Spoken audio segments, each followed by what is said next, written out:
What's up, guys? Got something kind of fun to show to you today. A Twitter user, which I will show you right now, Elatia Langford. I'm hoping that I'm pronouncing that at least somewhat correct. A lion-like mane.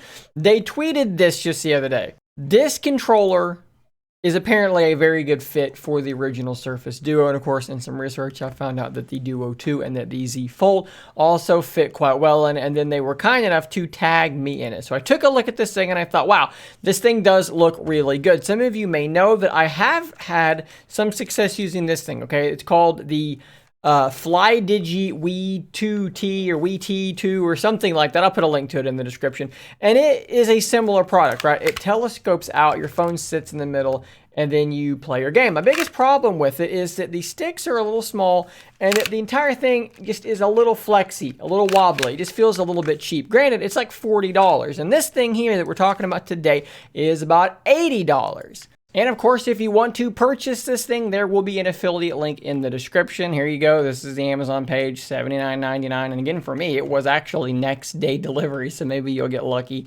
on that one as well. I saw this thing though, and I thought, I have to do it. I have to buy it. I got to bring it to you guys. So in this video, I'm just going to do a quick unboxing because it was just delivered from Amazon. That next day shipping is very hard to pass up on.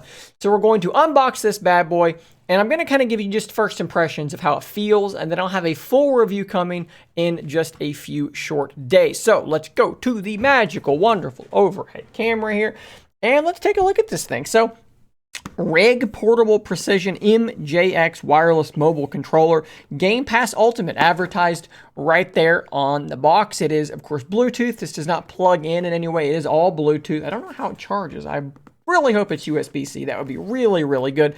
But I do not know. 20-hour battery. It is USB-C. Yes, that is really, really good to see. Really happy to see that that is the case. Works with, this is a little concerning, works with Android. You gotta love the the misspellings on some of these things. Let's go ahead and let's get this thing open. Hopefully, the product itself is a bit better than their spelling of the word Android, but you know, we'll have to see how that goes. Sliding the thing out of here, what is in the box? It has a USB-C cable, which is actually a pretty decent feeling. We'll set this aside for now. We might need those instructions to get it into pairing mode and so forth. Piece of cardboard. Here's the device itself. This just looks like all cardboard. So let's set that aside. And let's get this thing out. How does it feel immediately? Ooh, it's rubberized on the back. That is quite interesting. It's like a grip. I did not realize that was the case. It's grippy. Okay, how do these sticks feel compared to the clicks? You have L3, R3. They're definitely bigger, and the L3, R3 is going to help having that. They're a bit bigger. That's a little bit better. This one here has a texture on it. It looks like a snake, like a cobra, an angry cobra. Of course, we do have the Xbox button, the dedicated Xbox button. These are, I mean, if you look at this, this is the Xbox layout. The D-pad. It's okay. It's a little mushy. There's a little bit more travel than on the Xbox controller. And compared to this guy, pretty similar to that. Pretty similar to the 8-bit Do N30 Pro here. These buttons here, a little bit small, but they feel okay. They've actually got a nice actuation. That's not too bad. How about the bumpers? Very clicky bumpers. But the triggers, ooh, I don't think, that's interesting. So on the Xbox controller, you get very little resistance, and then it kind of just bottoms out, which I've never been a huge fan of. This is similar to that, but there's more resistance. It almost, I swear, it almost feels like it's broken. It almost feels like a broken button, because there's no, it doesn't want to bottom out very logically. Like that's a little bit weird. What about the mechanism for, ooh, and you know what? There is no wobble at all, and that is rigid. Wow, that is very rigid. So let's do the test here. Let's put the Surface Duo in there. There's a little lip down here. You got to make sure that you're up and over. There's your USB-C port down there. There's your Bluetooth button. That's probably like a pairing button. And that, I got to tell you, wow, that is a big improvement over the FlyDigi. Big improvement. Wow. And if you close it, like I mean, let's flip this around so that the logo is exposed, because I mean we got to make this look like a proper Surface device here. Of course, your problem there is that your volume buttons are going to hit. That's a bummer. So we can't really have the Surface buttons showing, because we're going to want to have the volume and the fingerprint scanner up top. That's a bummer. Oh well. But I mean, you could close this thing like this, and you could almost buy that is made for this. I mean, it's almost the perfect height. I think I've accidentally turned it on here. Let's see what the Duo 2 looks like, because my Duo 2 is obviously the dark color. Yeah, how strong that is. Man. So Duo 2 with bumpers on it. And there you go. Looks a little bit goofy with the camera on there. But if we open it up, but if we flip it around like that, that does give you enough to hold it in there. And that is pretty solid as well. My biggest concern with the Fold, though, is going to be with that width. If you have a case on there with a kickstand, with I forget what this thing was called.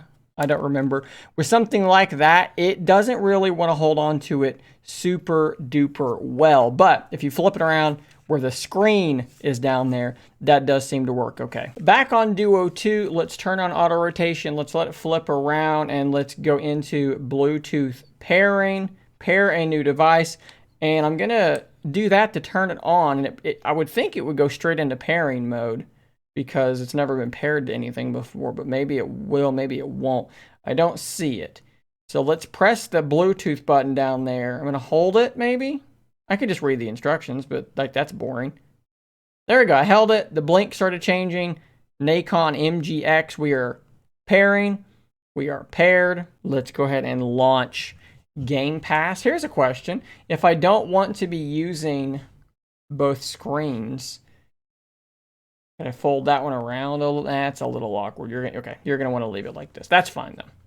And let's jump into Minecraft Dungeons here. We'll let this load up, and I'll kind of give you a first impression. So, cool thing about Duo is you can have a game going down here, and then if you really wanted to just be, super ADHD'd individual, you could come down here and, hey, Real Life Lore's got a video going. So there we go. So now we're gonna have a video going while we're playing. Does the Xbox button work as it should? It absolutely does in Game Pass. Very, very cool. Okay, here we are in Minecraft Dungeons. The latency is quite good. The controls should be exactly as I have been playing with an Xbox controller on my PC. Let's go down here. We'll shoot an arrow. That works fine. Yeah, I mean, that honestly, that feels almost like a native experience. Like, this is not something that's streaming, and of course I've got a video playing up top at the same time. Guys, I am pretty impressed with this. This is a massive thing, but it works really, really well, especially with Game Pass here. So something I'm going to do in my testing is I will be checking out not just some other Game Pass games, but some emulators, some native Android games, and Moonlight in home streaming as well, because I think that both of those are quite good. Let's see if we hold down the Xbox button here, if that light goes off to tell us that the controller is shutting off. That's how you shut off a normal Xbox controller. Seems to be the case here as well. If you have anything that you want to request, anything you want to see me test with it, any questions, whatever, drop them in the comments down below. I will take them into account for my review, which I said earlier will be coming probably early in the week. Guys, thanks for stopping by. Thanks for watching. Pretty excited about testing this one out. I'll see you on the next one. And until next time, stay nerdy, my friends.